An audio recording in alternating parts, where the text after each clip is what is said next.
listening to the Shite Talk podcast show. Shut up and sit down. Hi, welcome once again to the Shite Talk podcast show. Mark and Ken. What's up? On episode 224 of the Shite Talk podcast show. We hope. We hope. And pray. How are you, Ken? Okay. Okay, bit of a milestone week for you this week. Yeah. Do you want A little bit. Do you want to let our listeners know what you did this week? Found out the gender of my baby. You gave her the gender of your baby. You gave it to him. Well, it's having a choice. Yeah, we're kind of assuming the gender. Based on what? Based on the fact that it has not got a dick. That's a good reason in my books not to call yourself a boy if you do not have, in fact, a penis. Yeah, I think it's a pretty reasonable assumption to make. If you haven't invested in the penis part of your transformation, you kind of half-arsing it, is what we're saying. Well, Fully I'm staying away from. I'm going to stay away from that one. No one likes a half on, half off. Wax on, wax off. Clip on, clip off, maybe. That's permanent. Or super glue. Super glue. Super glue. Or Velcro. Just in case you change your mind. Yeah, it's just a bit of Velcro. Just. Yeah, they should really have one that dissolves after 30 days for the people who want it, who don't know. You sometimes some things you need to try out a bit, and then before you know if you want it or not. What do they call it? Like when you sign up to a new TV provider or something, it's like a 30-day cooling off period. Yeah, exactly. Or sometimes tattoo artists will do a head tattoo of the tattoo you want.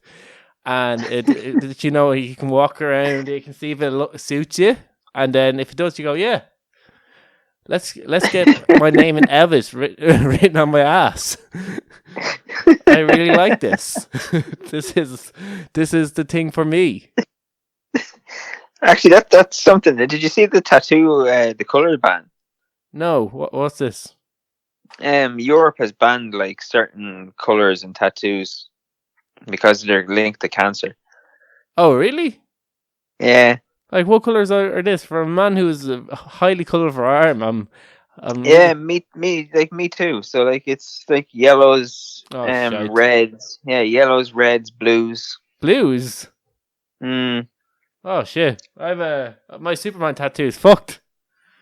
Yeah, my whole arm is red and fucking yellow and blue. Yeah, my whole arm is yellow and blue and red. It's fake. So we're going to get arm cancer or something. Oh fuck! It's how do they know there's a link between yellow? I guess yellow is a very. It's whatever they put into it to make that. I remember hearing it before. A tattoo artist actually told me while he was doing my tattoo that red is apparently supposed to cause cancer. Oh fuck! I have a bit of red on me. I don't have too much. Superman's not very red, and a lot of it's coming off. So I've got most of my fucking forearm is red. Oh really? Yeah. Blue is the biggest color on me. I imagine blue is the biggest fucking. Oh shit. So did you have so red's the worst? Okay, so I'm only gonna get a little bit of cancer. Oh shit! I have Shazam on my leg as well. I want to. I'm gonna have to go see my doctor tomorrow. Yeah, tattoo artists are obviously giving out about it because they were given. I think they started talking about it about a year ago, and they were given notice that these colors were going to be outlawed, and they were given a year to find alternatives. Yeah, but obviously COVID got really bad, and tattoo studios were closed, and a lot of businesses were closed. So tattoo artists are kind of we haven't had a chance to find new suppliers. Can we extend the deadline for 6 months or whatever? Yeah, and they're like, no, so no more blue tattoos. Yeah, so now I know. I think some studios already don't use traditional inks. All right. So it's probably a certain brand of ink, so we could be all right. Yeah, it's I can't even remember what the additive is called. It's I don't know, something that fucking causes cancer. All right, that's shit. Yeah.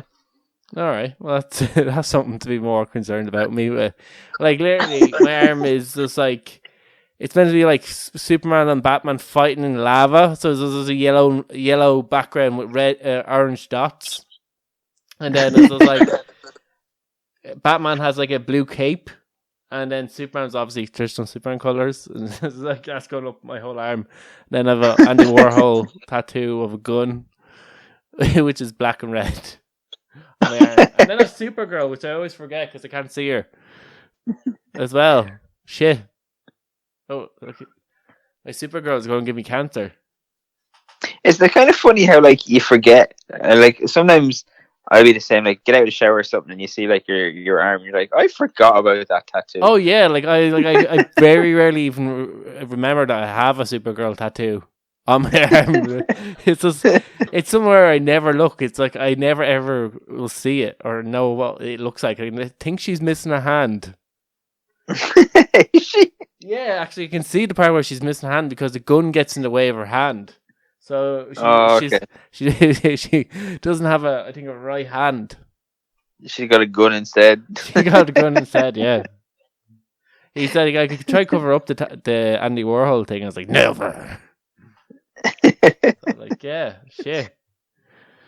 Well, that's me fucked, and you fucked. I wonder if I can just get like a prosthetic arm, but that's my favorite arm because it's tattooed. We'll get like a 2-for-1 deal on treatment or something. Yeah, exactly. If anyone wants to sponsor Shite No. podcast shows, cancer appeal for tattooed men who have cancer in their ages between 30 and whatever ages we get to before we get cancer. We're going to start the Shite Talk GoFundMe. Yeah, that's some shit news to start off the podcast show. Not a great start to the show we have. I don't think it's going to get any better. So, definitely not. Because we will be starting off with our Idiots of the Week, and it's the entire Australian government will be featured on our Idiots of the Week, as well as people running the live stream to the court proceeding of some tennis player. So we'll be talking about that, because stuff happened with that, apparently. Then, like, I forgot the order, to be honest with you. Oh, you have a plastic surgery story, don't you?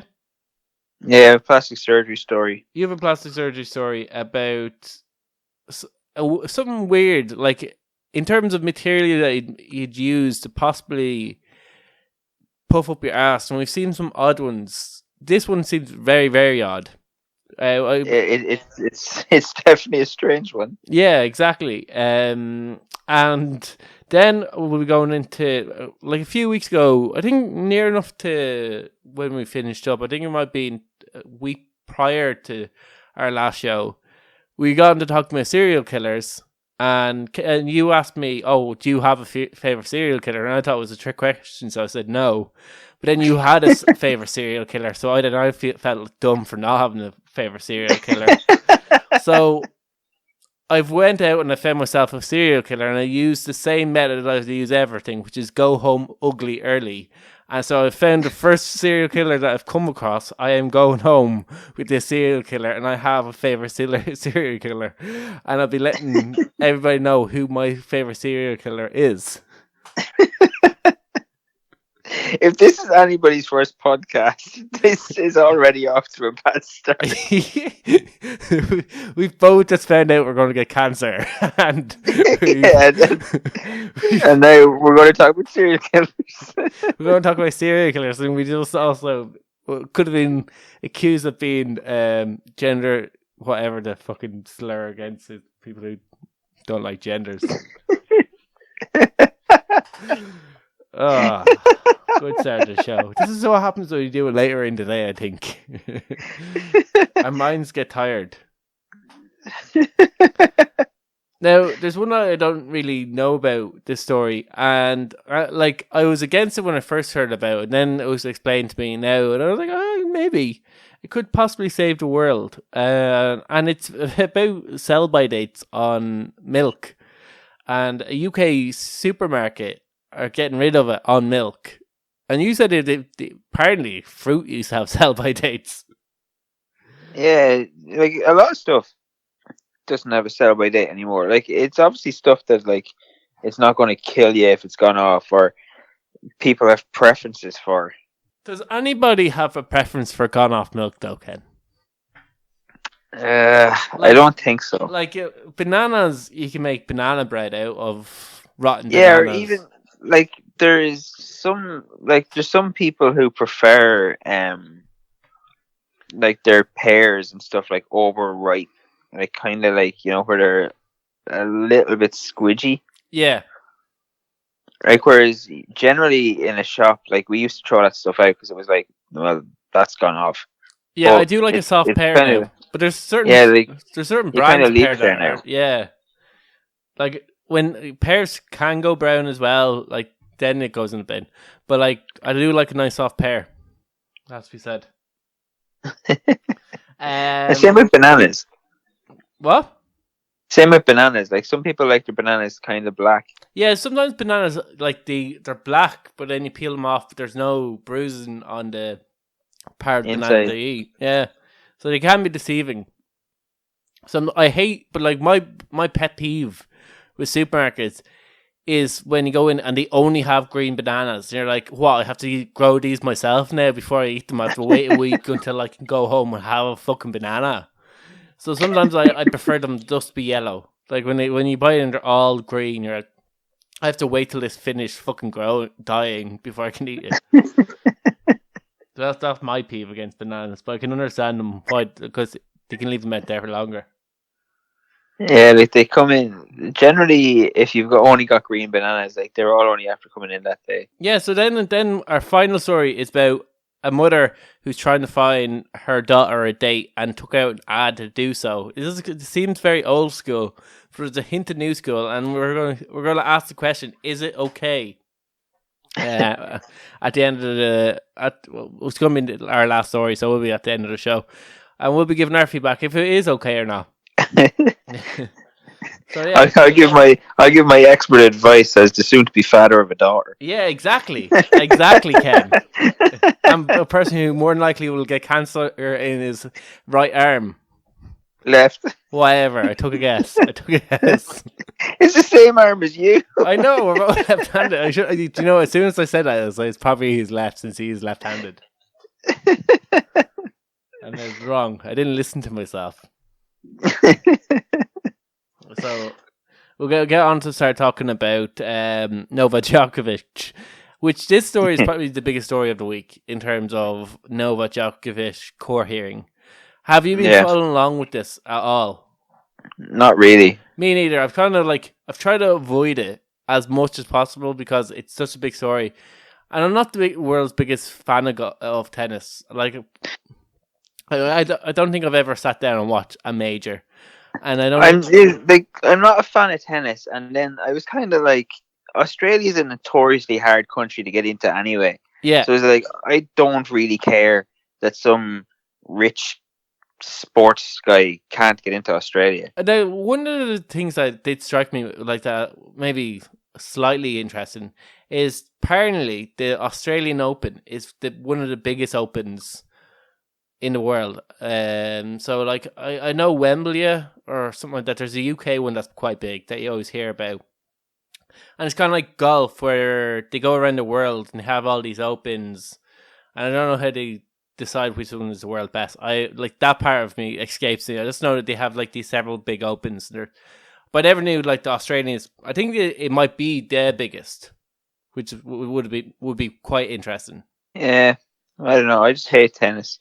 Yeah, so like, in order to get into Australia, I think you have to be vaccinated. Yeah. Most places in Europe, and I think the US is similar enough that if you've had COVID itself, you can get in. So you got an exemption of the sports minister because that he had very recently recovered from COVID. So they said, well, he would have antibodies from that. So he was allowed in initially, but then he was stopped when he got to the border, and he was refused entry because he wasn't vaccinated. And he stayed in these hotels. I think they used to be a prison, or I don't know. They're quite shit. And anyway, I seen something about this hotel, and it was like it was people on, I think it was Reddit, and they were like, "How entitled do you have to be to call a 3-star hotel like a fucking prison?" I know someone who had to stay. I wouldn't say the same hotel as him, but they had to stay in that hotel because they flew back into Australia and tested positive when they flew into Australia. Like they only they tested themselves before they got on the plane, got PCR, got antigen the same day, and between their connecting flight and when they left from Dublin, somewhere along there they caught COVID and tested positive on antigen, so then had to self isolate in that hotel for 7 days. And they said it was a 2-star hotel. Like, they said it was quite bad, but once again, they're a little bit posh themselves. In fairness, I was like, okay, it probably was a 3-star, 4-star hotel. And he's been making demands for like special foods and stuff that have all been met as well. Like they've been anything he's asked for, they've given him. I think one of the reasons why I think it was revoked was his behavior while he had COVID-19. Yeah, and didn't he filled out his form incorrectly or something. Like he put down that he had a medical exemption, but it wasn't a medical exemption. Yeah, I think so. But then again, I imagine he did have an exemption, but he mightn't have had a thing on a piece of paper that said, "I am Novak Djokovic, the most popular tennis person in the world. The government said I can get in and tick that box." There isn't the professional athlete. I think there's a box though for recovered from COVID or something. All right. So I didn't think he felt like that, and I don't know. I think a lot of things. The reason why I think because it's meant to be our idiots of the week, so whatever their intro is there. One of the biggest thing, it kind of made the Australian government look a little bit thick, and when they started to look dumb, then they doubled down on the whole enforcement of measures. So it came because the sports minister said, "Yeah, fine, you're covered from COVID, you can get in." He filled out his forms wrong, so then obviously the people at the border said, "Well, these are wrong, so you have to go to your hotel." He appealed it, and then then it came out into light, I think, that after he tested positive, he went to all these events. Like the day he went for his PCR, he had all these events on, and he wasn't wearing a mask and he wasn't socially distanced. He says he only took the mask off for photos, which seems very stupid. Yeah.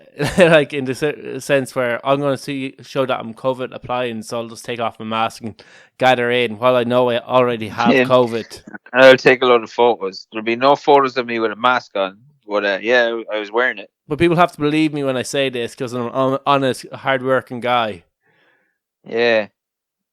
So I think once so then it kind of came a back and forth of if he is allowed in, if he's not allowed in, and and I think the reason why I think the Australian government kind of looked dumb on this is they're just hard push rule on the fact that he had antibodies from recovering from COVID, and he said, well, he's not vaccinated, and I think everyone in the world will, well, yeah, but he's recovered from COVID.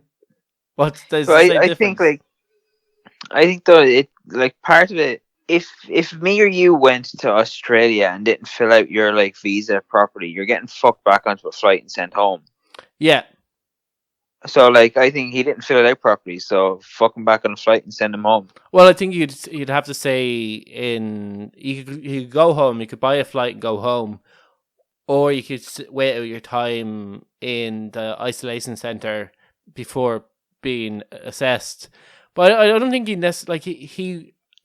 I think he also sent some kind of tweet or something before he went on the plane about it, which alerted the authorities that he wasn't vaccinated. He sent some tweet out to say that he was going to be at the Open, and that despite not being vaccinated. So I think it was almost seen as a challenge to the Australian rules. Then he didn't fill out his forms right properly, and so that's why I think it was then revoked, and the Australian government kind of doubled down on it. And then his mother claims to be tortured. Yeah, exactly. So the whole kind of thing, like, I think it just makes the Australian government look very, very bad at this stage of the whole thing. Where well, like, I doubt he's being tortured. I don't think he's being tortured, but like, I just think the whole thing where he was given an exemption that's pretty fair enough. Like, at this stage, you can even see it in here, where people who, like, I've caught COVID and double jabbed, yet I can't be considered boosted until I get my booster shot, even though I'd already be boosted. I've had COVID, which is the booster. So like I kind of like I do kind of get why there are so many people angry. Usually at this stage, I'd be like, a person who wasn't vaccinated, who tried to get into a country without understanding the proper rules. Of course you were detained. If you go into any country, you have to follow the rules or you won't get in. Yeah, but anyway, what's your take on the whole thing? Like, I don't know. Like, there's two ways to look at it. Like, one is like, okay, he filled out his visa and stuff wrong. Like, a normal person will be fucked off home. Okay. Then there's like, he's still got antibodies and stuff, so he probably should have been let in. But there's probably people who made a similar mistake who aren't him, who got fucked off home. So, like, are they going to just open themselves up to a whole big pile of shit by backing down? Yeah, that's the other thing about it. Whereas, what was his exemption? Was it because he's a famous sports star and that's why you're doing it? Because surely, if you're an Australian citizen, you'd be more pissed off that these people can, just because they're good at tennis or they're well known, they live a specialized life from all of us, and they don't have to follow the same rules that we all do. And that's what a lot of times around this whole pandemic, we've seen politicians getting an awful lot of stick for when they don't follow the rules that they make themselves, or that Boris, or that there's one rule for one class of people and another rule for everybody else. So yeah, Boris. So yeah, I kind of can agree, like, in terms of why they like, if a person does go into the country, but then it goes in, are your rules sensible? Like, are your rules just about enforcing, making sure everyone gets vaccinated, even though, like, at this age we all know having COVID and recovering from COVID is just as good as being vaccinated. Like, I think Australia have had, like, a pretty good handle on the whole thing since the start, haven't they? I think they started out with the right thing of locking down the country and kind of trying to smother the virus, not letting the virus in. But then I think that they let it go on too much. And I think a lot of the research went past that like, you couldn't close your borders. This thing's going to get into your borders no matter what. And they kind of pushed on with, no, we're just going to keep our borders closed, despite the damage it's probably doing economically to us. Because, like, I think that's all that, like, governments are kind of worried about at the minute. I think all restrictions at the minute everywhere are just to do with, like, how the economy's been affected. Well, like, that's the thing. Like, in this, everyone's going like by the seat of their pants. No, there's no rule book here. There's no, like, playbook here for what to do. So I think the best thing people are doing are looking at who's doing it, and if they look like they're doing it pretty good, then everyone's going to copy their rules. And then you have people, outliers, like Denmark tried a different way of dealing with it, and people are like, okay, let's see if this works. At the start of the pandemic, Sweden was basically advising people what to do, but not shutting anything down. And that had similar impact on the country to, in terms of economically, as as the countries that imposed lockdowns, but more people died. So that was like, oh well, that didn't really work. And then at the start of Australia and New Zealand had very little COVID, so no one really died from it. But then now that they're open up, they're getting giant figures because at this stage in Ireland, there's so many people who've had COVID and been vaccinated, or so are pretty much triple jabbed. Some people who have COVID and got the booster, so they're quadruple jabbed, and there's just so much herd immunity. Even the people who aren't vaccinated, there's so many of them who've had COVID themselves. Like, we're probably looking at about 98, 99%, like in terms of people who have antibodies to this. So we're kind of in a pretty good place.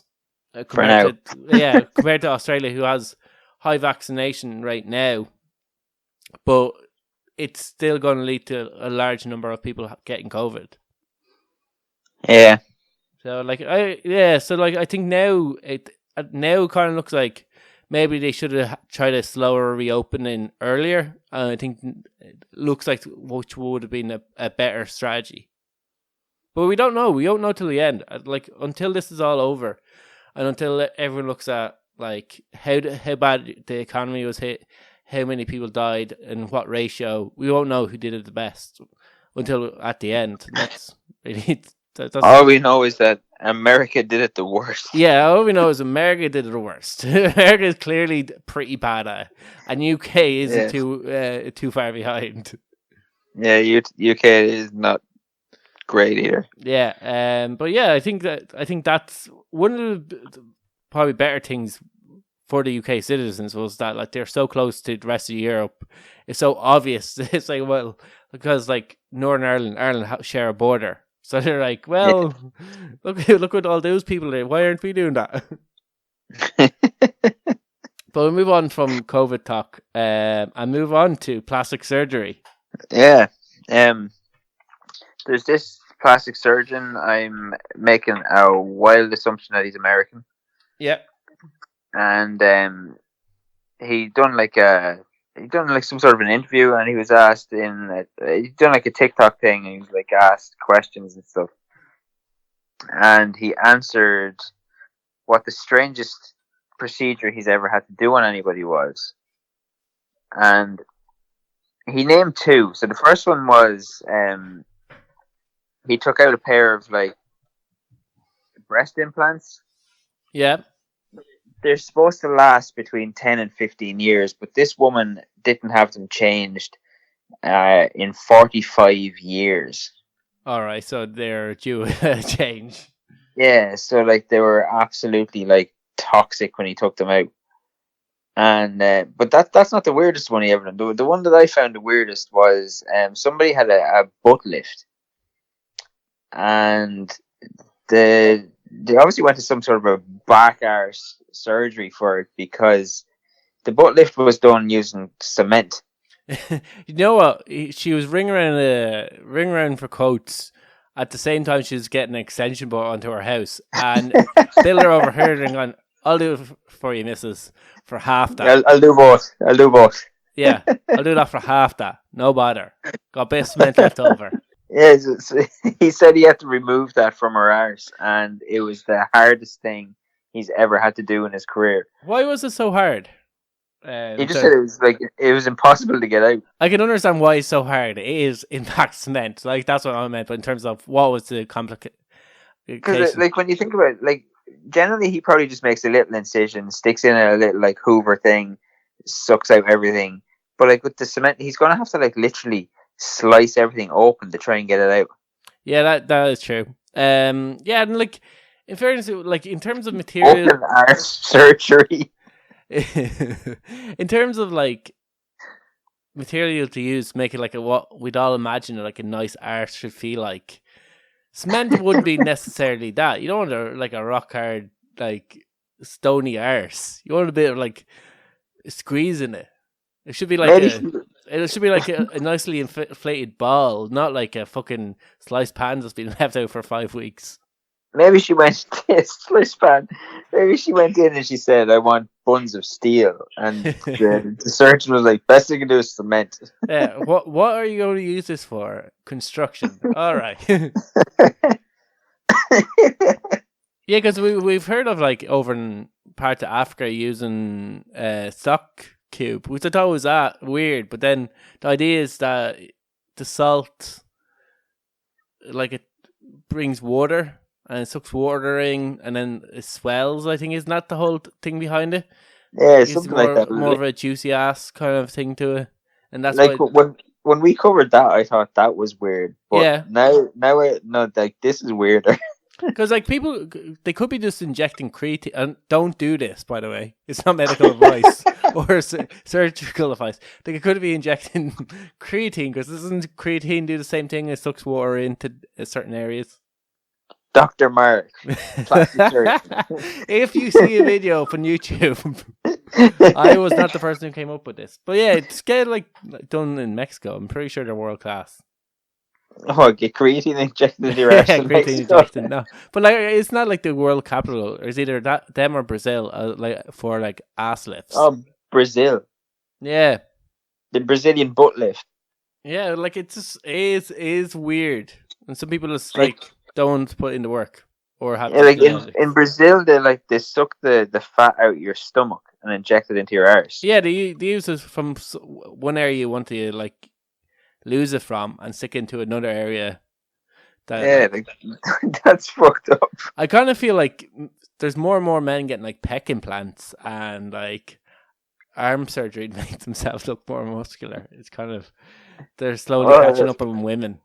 Like that guy. Did you ever see your man? I don't know where he's from, but he has these really bad like muscle implants.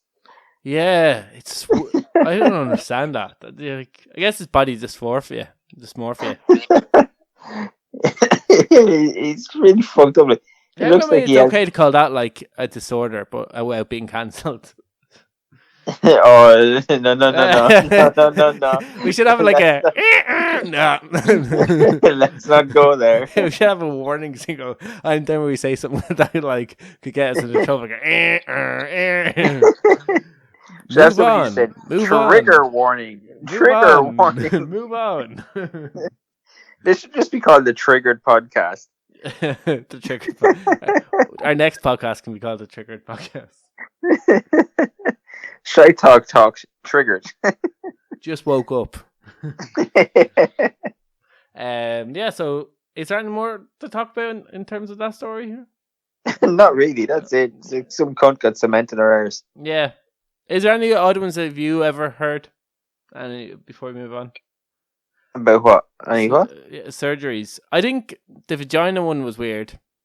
Remember the one with the world's largest vagina? Yeah. Why do you want that? That one. That was pretty weird. And I always thought lip surgery was weird.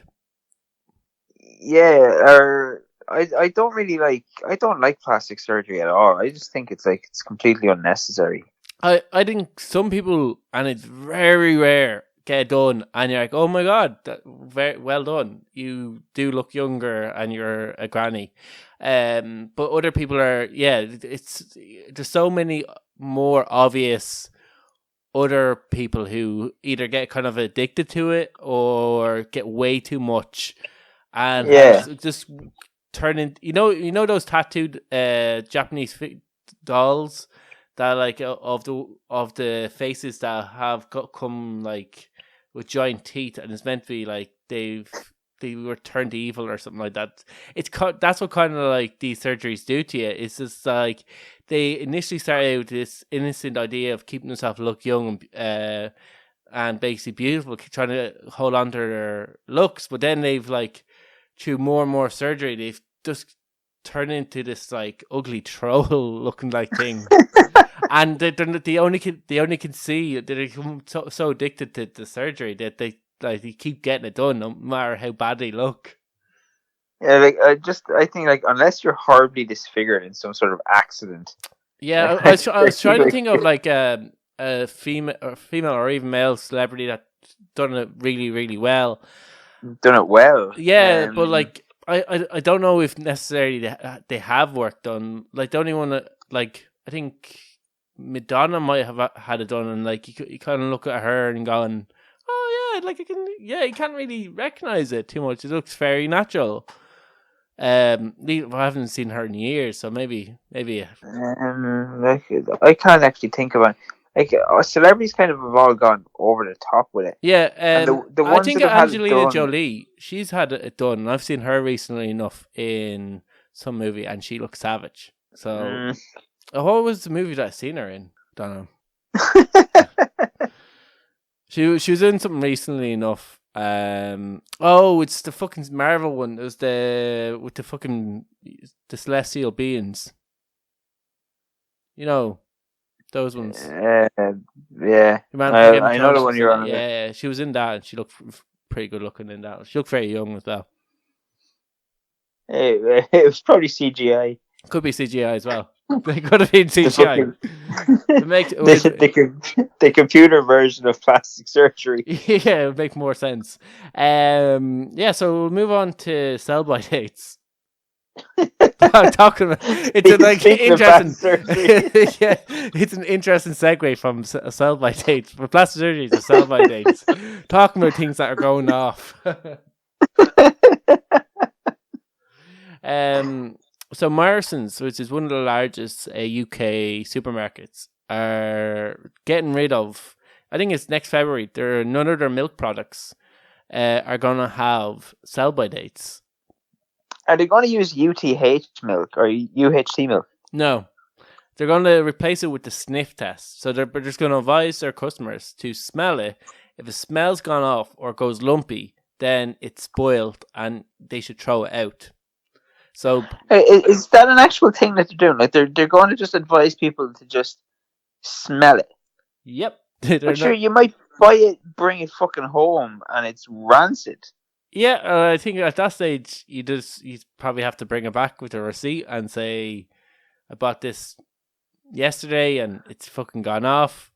Give me more milk," and they'll exchange it then. I think that's the only thing you could do. That's fucked up.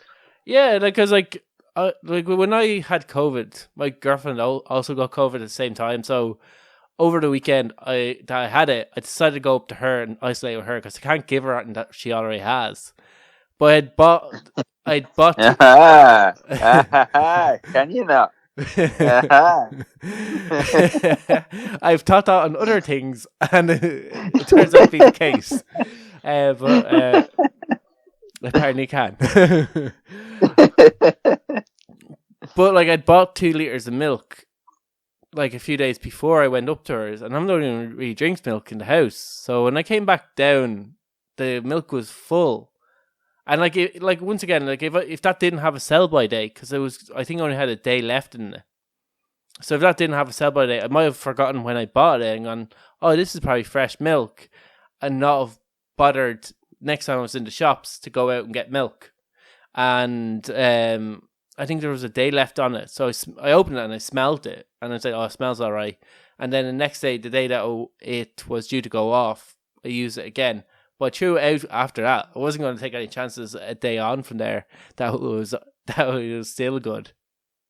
I think like I said, there's certain things that they've already gotten rid of dates on. But there's stuff that I think you should keep dates on, like milk. I thought milk would have been the obvious one, to be honest with you. Yeah. Eggs. Like meat and chicken. Yeah. Anything that is any sort of a fucking egg product, or like has chicken in it, or has fucking milk in it, or yogurts, or baby food. I know a few times where I've got chicken, for instance, and like certain shops, when the chickens come up to use by date, they'll have like 3 of them for £10, and it's just encourage people to buy them. And now, place where I sometimes go to shop, they have this at the front. Like as soon as you come into the door, it's the first thing you come in you see. So like if you were going in there to buy meat, you have a look in there and go, "Oh, let's use these because I'm going to be cooking with them today." But I think is their location of the store means that it's sometimes maybe warmer than other spots of the store, And Yeah, sometimes good rants quicker. yeah, sometimes I've bought it and then I might try to use it the next day and it's already gone off, even though there's still like a day left on a use by date. So yeah, I think with meat I always check anyway. Like with meat I always give a smell test and does a look thing, but I have cooked with it before and not only realized until I've actually finished making my curry that it's actually gone off and I feel like crying at that stage. It's like all my hard work. That happened to me once with the milk. It was like the last bit of cereal I had, and I was like due to go to work, and I poured it into a bowl, poured in the milk, started eating, and I was like, this tastes fucked up. I poured out like a little bit of milk into a glass, drank. I was like, "Oh Jesus, Jesus Christ!" Just make sure you give yourself diarrhea. Won't have to go to work then. Yeah, exactly. Let's just drink. Yeah, it's gone off. I'll pour some more, case. Yeah, so like they believe that it'll save 7 million pints of milk from being thrown away unnecessarily every year if they use this. The UK waste says 33 tons of milk every year, which is about a total of 7% of the production, is discarded every year. In 2018, almost 490 million pints are thrown away in homes, making it the third most wasteful food product in the UK behind... Oh, guess what the most wasteful food products are actually? I'm going to guess number one is going to be something like... It's going to be something stupid, like bread. Bread is there, yeah. Bread is one of them. So milk is third, and then I imagine bread might be first, and then there's one in the middle. It's not obvious now. It's not obvious. No, like I wouldn't think it as obvious. I'm just trying to think of stuff that goes off in a shop. Yeah, like exactly. Meat? It's not meat. No. It's a vegetable. It's a vegetable. Yeah. Potatoes. Yeah, potatoes. Potatoes are the other thing, which I thought like we'd never throw away potatoes. Even when they start growing those moldy things, you just cut them off, and even when they go black, you just cut more off. we had a fucking potato before in the shop that it was obviously a burst bag somewhere, and it had rolled under the shelf. Yeah, and nobody realized that it was there. Like there was a weird kind of peaty, potatoey smell over at the potatoes, but I always put that down to it's the fucking potato section. It's going to smell like potatoes. Yeah, exactly. And then, like, then we were closed for a couple of days over Christmas. Came back, and behind the potatoes there's this fucking thing growing. I was like, "What the fuck is this thing?" Pulled it up, and the fucking potato grew, and it grew like about a fucking 8-foot stalk out of it. So it'd been there a while. You could have planted it and had like potatoes. Probably, but like we just fucked it in the bin. Yeah, I think like one of the places where I work, like there must have been potatoes like thrown out of a truck or something, and like that they'd started to grow in the ground. they're very like diversely like you don't need really any care or attention to it. They kind of almost grow wild. Yeah, by the sounds of it. Yeah, so like I think it's around like the emissions that are around like dairy products, and if the it's probably as well. I know where I work. There's well, I suppose the UK have left Europe, but like Europe are imposing fines on companies that have massive amounts of food waste. Yeah. So companies have to find different ways to try and lower their food waste. So where I work, what we do is our food waste goes to this company that turns it into like biofuel, and they they compress it all, and they make fucking telegraph poles out of it. All right, that's an interesting idea. Yeah, and that's why like we've kind of gotten rid of dates on fruit and veg. Yeah, I didn't get anything that it's just about to go off. Give it to like chefs or cooks that work there. You just have them. They make food for the poor, and then you go here's some food, poor people. We should be, like, we have a charity thing set up where like the charities are so picky about the food that they'll actually take. Yeah, I guess so. I was like, it's having gluten. We're not taking any gluten. We don't take. Like they're literally like, we're not taking bread. Oh, really? And you're like, well, what do you want to take? And they're like, oh, we want steaks and halal meat. Like, fucking, yeah. And we're like, well, all we've got is bread and potatoes. Bread and potatoes. Take your pick. Like, what do you want? Like, do you have any milk? Oat, please. And low sugar. Our kids are getting fat. Like they're so fussy. Like you could have a wasting sitting up for them with, like, say, oranges, apples, some bread, and a chicken, and they'll take the chicken and they'll be like, we don't want the rest of it. And you're like you're a fucking charity that's supposed to be giving this to the homeless. Have you ever never come across the saying, like, beggars can't be choosers? Yeah, I'm sure the homeless man's gonna be like, sound for the bread roll, not like, oh, you're giving me a fucking bread roll. Where's the chicken? I've heard some people complain. All right, who I've heard stories of certain people who would complain about the meals that they're getting, even though for €50 a month they're getting their lodge or food in a quite central location in Dublin. I was going to say, was this you giving out about you living in your man's house? Yeah, that too. The quality of this fucking milk. Yeah, exactly. This little shit just tosses it on the ground. I want to take away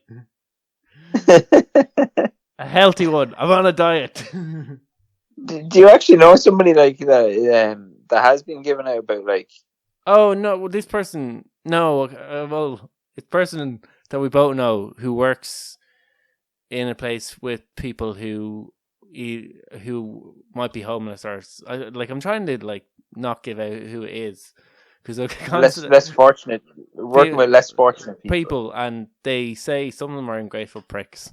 It's a roundabout way. They didn't actually say that, but my understanding is what I'd call them is an ungrateful prick. That's the bullet point. That's the bullet point I'd come up with based on the information they gave it to me. That's Mark's interpretation of a conversation.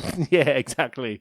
Is that they are ungrateful pricks and get a lot for nothing, and they should be happy with what they get.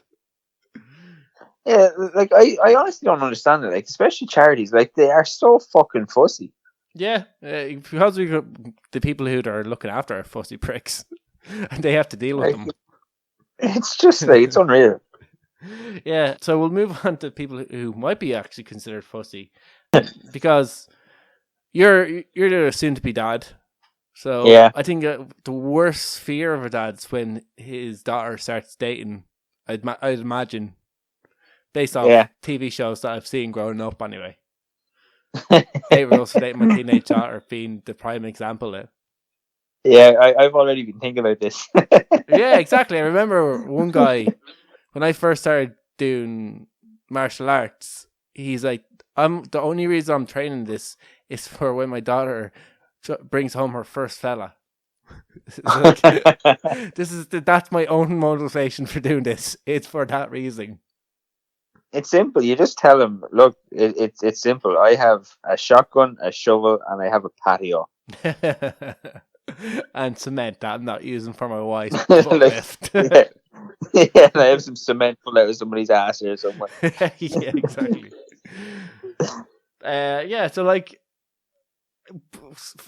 oddly enough, the dad I wouldn't say was asked about this decision, because a mother has taken out ad in Times Square in New York for someone to please date her daughter, who is 30 years old. So she's clearly not picky then. Well, do you know what? I got this like coming up to when I was coming up to 30, up to 30, is the thing that people say to you, like, oh, you won't be finding someone now. You won't be settling down. You won't be like kind of moving on there. You're not getting any younger. That's the kind of things people say to you as you get older. I don't think it got to the point where family and friends were actively going to advertise me on my behalf for me to find somebody. Well, I had 3 or 4 ads up for you on Dundee. What? I had 3 or 4 ads of you up on Dundee. I was wondering if I was getting all those calls from lonely farmers. I said you have good road frontage. Yeah, they're a bunch of tire kickers. Do you do mini mileage? No. How are you mucking out? I was like, love a good mucking out. But anyway, I wonder if this was what kind of reply she's getting off this ad. But there is kind of a story behind this. But I kind of still think it's a bit odd and a bit intrusive for your mother to literally put an ad up in Times Square for someone to please. Imagine how much would that have cost? A lot. Now I think she might have had a bit of. We'll get into the story, and I think she might have had a bit of help from a company who might have maybe organised the whole kind of billboard thing. Anyway, her reason behind doing this because she wants to see her daughter walk down the aisle before she dies. Now, the mother's 61 and has been diagnosed with cancer again for the second time in her breast, which has spread to her bones, so it might be terminal. When you said she was 61, I was just about asking, her time is running out. Yeah, has she just decided, I'm dying now? I'm dying now. I'm now old. I'm 61. Time is up. No, she was first diagnosed in 2004, and then I think she got diagnosed now in 2020, June 2020, that she has terminal cancer. And her daughter is still fucking single, so she's like, time to take things into my own hands. If I want to see a fucking wedding, I'm going to have to take things into my own hands, and I'm going to have to find her a date, because I am not seeing my daughter walk down the aisle. That wasn't her reasons behind it. Her reasons behind it, which I think is, I don't know if necessarily I agree with this, and I'm not the biggest feminist in the world, if anybody's listening to the show, but is so that she can find a man to take care of her, Ken. I don't know how many women would agree with this statement. Does she mean take care of in a Bruce Gigolo, male gigolo kind of way, or does she mean Al Pacino kind of way? I don't know what Al Pacino would. I think Al Pacino kind of ways. I'll take care of him, and he fucking shoots him in the back of the head. I don't think she wants someone to murder her daughter before she dies. Well, it is America. Yeah, it is. I don't know if that's every American parent's dream is to see their kids die before them.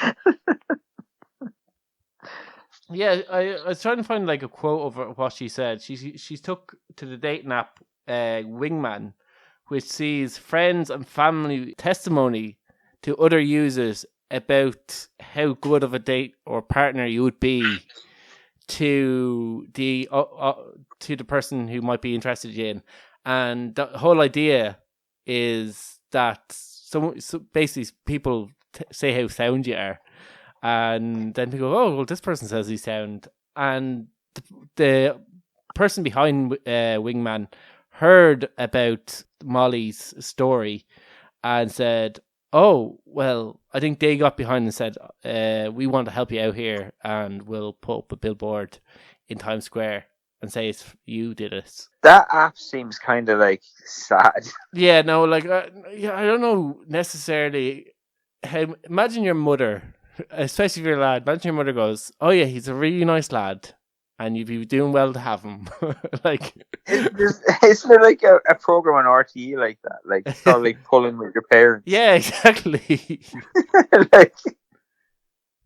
Imagine your dad going through this app going, what about her there, Mark? She's got a nice little arse in her. What about her? Just fine rack on her. Yeah, her brother here says she's sound. Yeah, exactly. Her ex even says she's fairly good. Yeah. I've been in touch with this one's mother, Mark. We've set up a date for you next week. So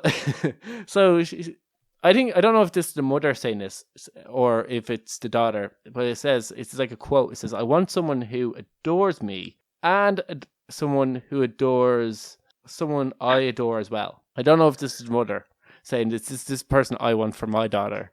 Sounds like the mother's looking to steal somebody's boyfriend before she dies. Yeah. Oh, it might be the daughter because it says, "I want someone to add to my life." Yeah. Imagine this happening in Ireland. Like, imagine you go to Grafton Street, right? And you go to Grafton Street, and there's a big billboard of some lad's head there, and an ad from his mother saying, "Get this lad a boyfriend." He is going to be the most ridiculed person in Ireland. What? Oh, but yeah, I don't know. I think the cringe factor in Ireland though, because all you would see is like everybody would see this, and like you couldn't go anywhere in Ireland like at all without someone going, "Oh, you're the girl from like Temple Bars." The advertisement. It would be in the paper. It would be on the fucking. You'd be on the late show talking to Tuberty about how long you'd be looking for it, and they'd be literally setting up a blind date style dating thing on the late show and going, look at all these lads in the audience. They're all lads. Take your pick. And you'd be on there with Joe Duffy as well, probably. You get a whole fucking career out. And there'd be a farmer there saying how much of a good man he is and his land and how he likes his dog. I'll take care of her. He's a sheep farmer. I'll take care of you. Grand frontage there. Grand frontage. Yeah, so like I think the whole thing was that she, since 2004, since his mother's been like diagnosed with cancer, Molly has been taking care of her and probably has put her own life in the back burner, and is now 30. So her time to find an eligible partner is quickly like fading away. So her mother's like, quickly, before your sell-by date runs out, we better find you a fella. Times Square, here we come. You don't want to go like the milk in the fridge. I love how roundabout our show has become. But like, yeah, I just thought it was like a bit like, before I die, I need to find someone who will actually take care of her because she's incapable. Even though she's been taking care of me since I've got cancer, she's incapable of taking care of herself. She's a poor woman. How else she's going to have someone to provide for her? Or does she just mean like take care of, as in like, she just wants somebody nice who's going to be nice to her? I think that's what she probably meant. But what it came across is like, this woman's incapable of providing for herself. So someone, please step in. I think she just wants someone that's like loving and caring and will. That she can go, oh, well, at least she found somebody. At least she'll have company. Maybe we should see what Dave the Duck is up to. Well, the dad's still alive. See, that's what I'm going, because he's like, if the mother does have terminal cancer, and I don't know how long she's left to live, she could have a good few more years. Dad's still 62. I don't think he has any terminal illnesses. So like he's like, it isn't like she's gonna be orphaned. It just seems like a weird thing to do. Yeah, like I don't know how she agreed to this. I don't know if her mother did it and didn't tell her. Like that's the other thing, because the interview, that'd be even weirder. Yeah, the mother's like, well, I'll stuck up in Times Square. We'll see what happens. We'll see. Like all she's going to get is weirdos. Like that. I don't know if she's necessarily knows like what she's opening up to herself. Yeah, like I hope she has like some. She doesn't have her personal details up there. Like it's some sort of a like.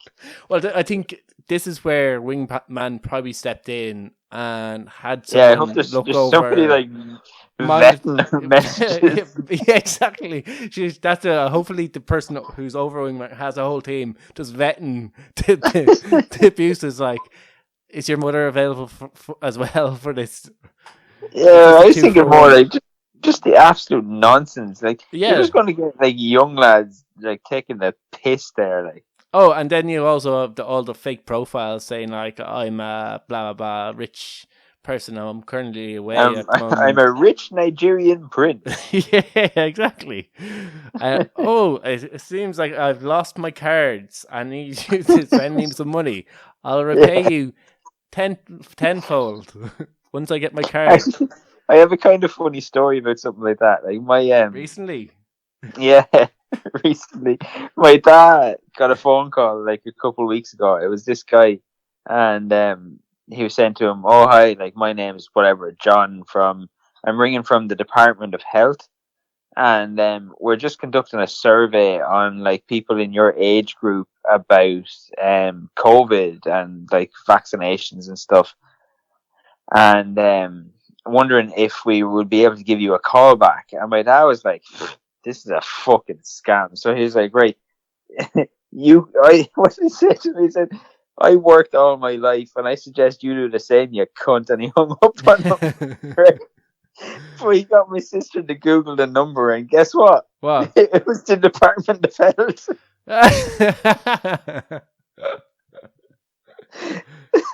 But in fairness, if the Department of Health, you go, oh, the same Department of Health has recently been hacked. It's just fucking funny, like. But yeah, because like if someone rang up and said your age group, what age group do you think I am in? Yeah, but like obviously he had his details from when he got his vaccine or whatever, and he's like, we're looking to see like side effects on people or whatever. I was like, fuck off. That's another thing that people will take the piss on as well, though. People are going, I have a weird twitch. Yeah. I am now a woman. 72% of men keep saying this to us. I have a feeling we might need to investigate. I'm suddenly getting periods.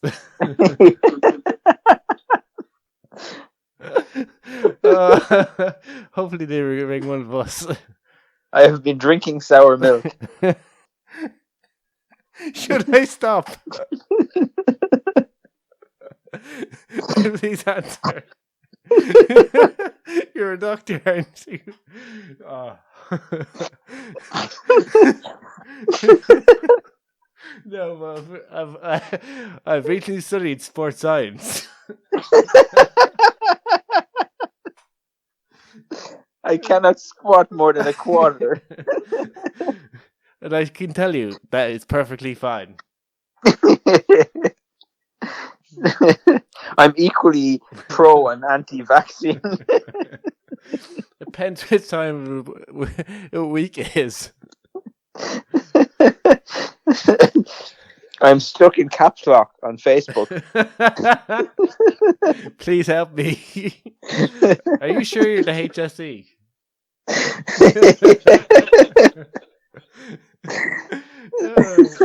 We really can't do shows later than 4 o'clock. It just kind of ends in fucking nonsense. At least we're enjoying it. And by extension, other people should. Hopefully. And that's why the woman couldn't find a date.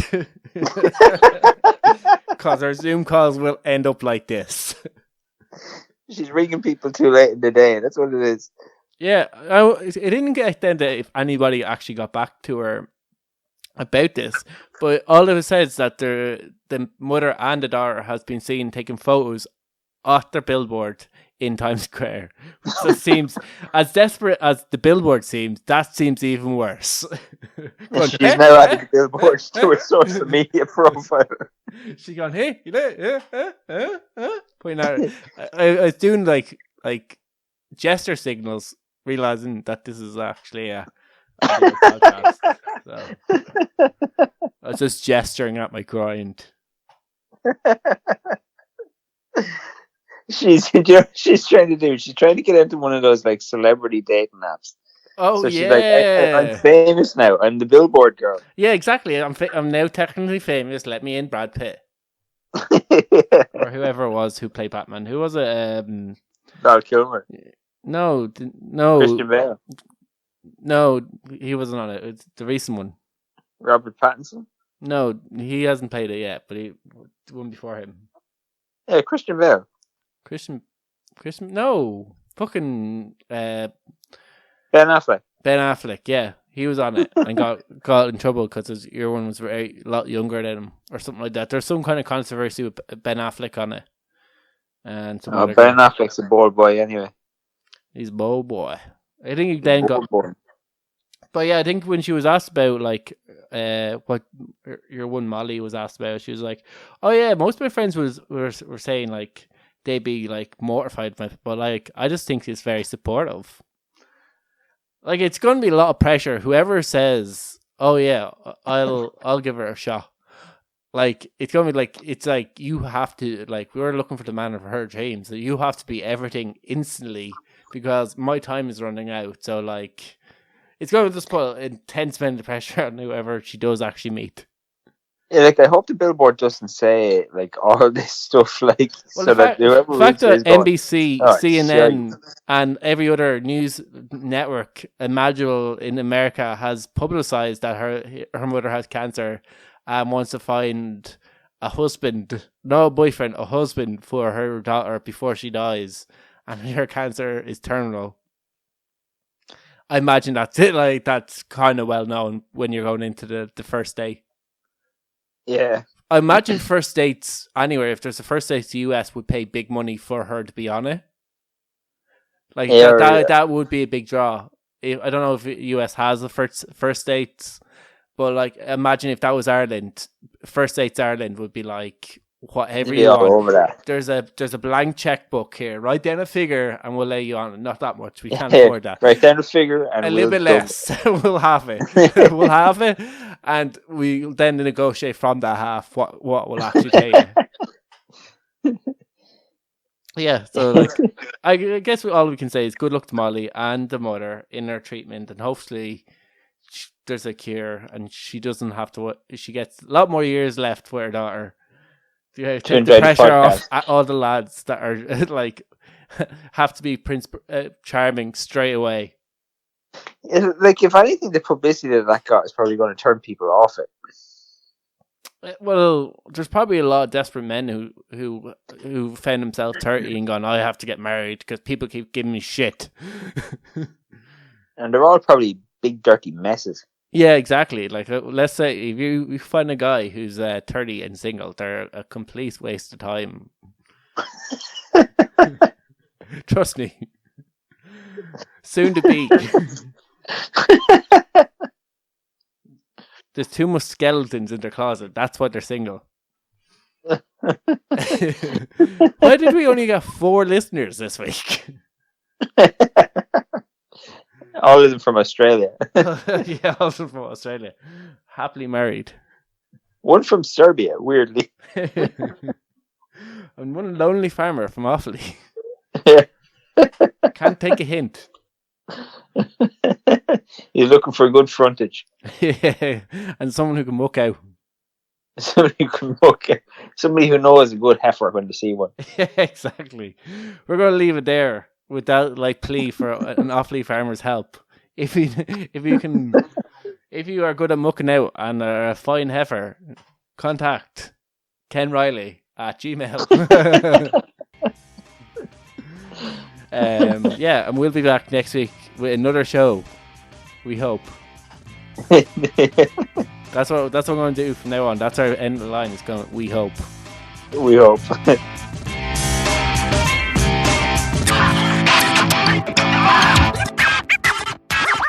Shut up and sit down.